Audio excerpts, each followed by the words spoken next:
All right, it is Wednesday, so what the fuck? I put up a poll on the YouTube page and picked a couple movies that I'd watched recently and said, "Hey, what do you guys want me to talk about?"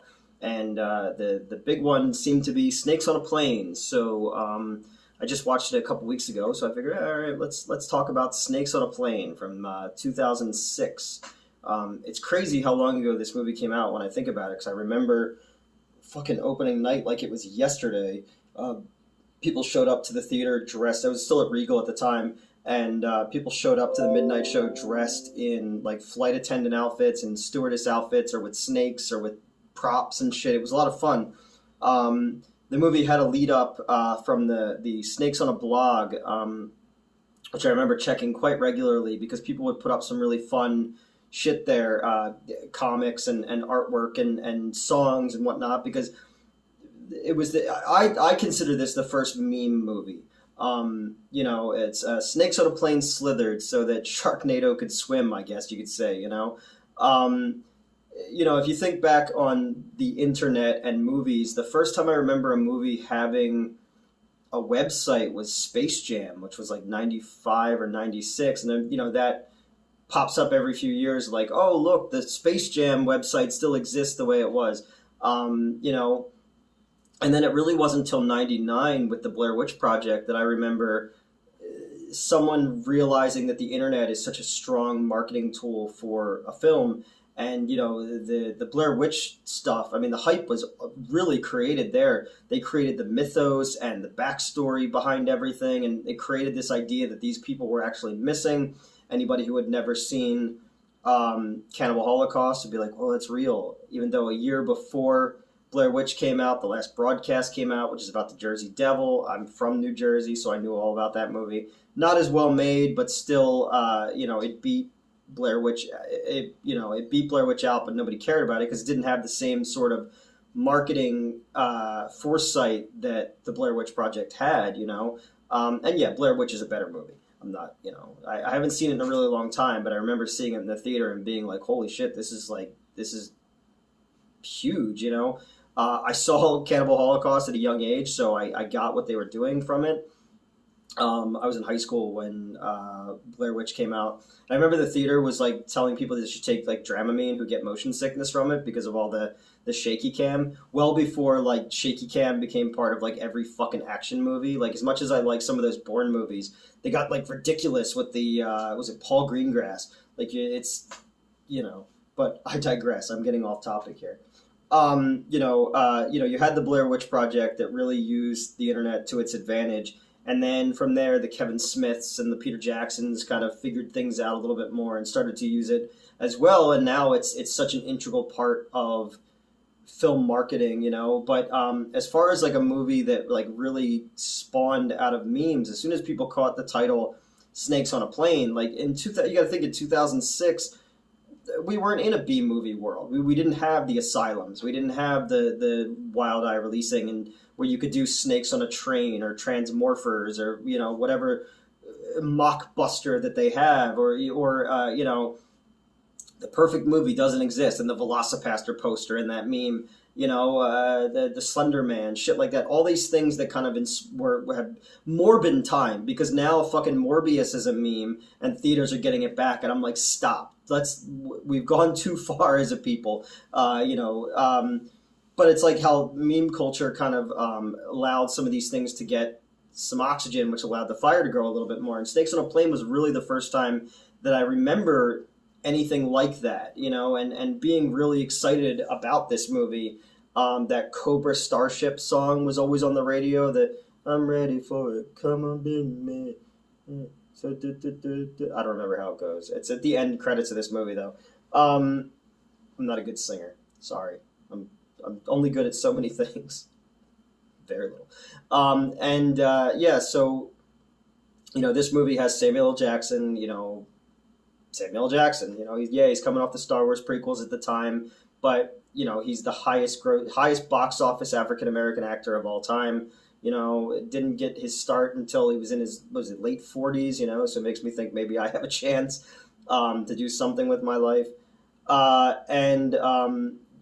he's playing Neville Flynn in it is his character's name because he's apparently a big Errol Flynn fan in real life. He talks about it a lot in the Attack of the Clones behind the scenes shit. Whenever I think of Errol Flynn, I automatically think of Timothy Dalton's character in The Rocketeer, where he's playing not Errol Flynn, because rumors were that Flynn was allegedly a Nazi spy.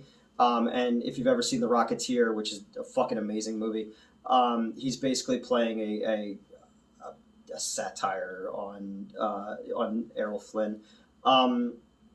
But yeah, so Jackson plays a FBI agent who's tasked with taking this like himbo dude bro Hawaii guy who witnesses a mob hit. It's a mob or like a drug kingpin. I don't know.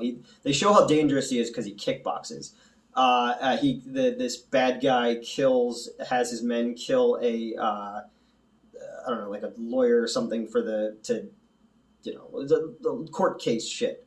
And so they have to get this dude, this himbo guy, out of Hawaii to Los Angeles to testify, to blow this case wide open for the FBI and take down this kingpin guy. So he finds out what plane they're on, and because he's got people everywhere, and they're his informants, and they fill the plane with dangerous snakes, hence the title, Snakes on a Plane. And they spray down all the lays that they're going to give the people who are getting on the plane with pheromones to make the snakes go crazy. It's funny to find out that this movie is kind of based on actual events. It was in India not too long ago something like this happened, but apparently in World War II is where the story idea came from. And then a bunch of screenwriters sat around and thought of the worst pitch possible, and it turned out to be Snakes on a Plane. It was going to be originally directed by the guy who did, The Bride of Chucky and Freddy vs. Jason, but he backed out for creative reasons. And then it was taken over by the guy who did some of the Final Destination ones, and he did Homeward Bound 2, which I forgot Homeward Bound 2 even existed, because I was like, look, if you lose your pets twice, it's like Home Alone. You don't deserve, if you leave your kids twice and you lose your pets twice, you don't deserve to have pets or kids, just saying. So that guy took over, and the biggest problem with the movie is it doesn't believe in itself enough to go full tilt boogie into its fucking B-movie premise. It's called Snakes on a Plane, and apparently when the movie was done, it was PG-13, and they wanted it to be rated R, so they had to go back and reshoot I've had it with these motherfucking snakes on this motherfucking plane. I've had it with these monkey fighting snakes on this Monday to Friday plane when it airs on the FX network. It's like in another Sam Jackson movie, fucking Die Hard with a Vengeance, the third one, which is my favorite of the Die Hard movies. He goes into like the inner city wearing Bruce Willis goes into the inner city wearing a sign that says "I hate" and then a derogatory term, and they changed it to "I hate everyone." And I was like, and then the way that the scene plays out, the dude's like, smash the bottle over his head because of the word that was on the sign. But if he's saying "I hate everyone," like, that's not racist. He hates everybody. Like, so those guys really, in the TV edit, they really overreact to the situation. So they had to go back and they had to reshoot like the sex scene death and the guy getting his dick bitten by the snake and stuff like that. And a lot of the snakes look so bad, even by 2006 CGI levels. And therein, like, lies the major problem. You set it up like this kind of Irwin Allen, Poseidon Adventure, Towering Inferno, Earthquake movie meets a nature run amok movie, like, or Squirm, or Night of the Lepus, or Frogs, shit like that. And those two things marrying together with that B-movie title should work perfectly. Then you add people like Juliana Margulies from Ghost Ship and ER, or fucking Todd Packer, is in it. And Kenan Thompson from Good Burger and shit like that, Mighty Ducks 2 and 3. You have these like actors who are playing these like kind of stock characters, like in a 70s disaster movie, but it's written on such a superficial sitcom level that it all just doesn't hang together. And that's the biggest concern. Like, that's my biggest problem with it, is like, those broad stereotypical characters and with so little depth work well if this becomes a creature feature, but the fact that it doesn't believe in itself enough to have that title, and that's probably why it didn't catch on. If it was crazy, I think people would still be talking about it. The way that people still talk about shit like a Sharknado, which I've only seen the first one. It just wasn't for me. I'm not a fan of like manufactured B movies. Like I'll come up with a B movie concept and make something, but I know I'm not a good enough filmmaker or writer to make it what it is in my head. So it's the passion behind it and the misguided joy of it is what makes a good B movie. Not you trying to go, these are the boxes you have to tick in order to make something that slightly looks like camp. That's why, The Room or Troll 2, movies like that are perfect storms of just, people being a little too confident in their abilities, and the misguidedness of it all is what makes the best kind of B movie.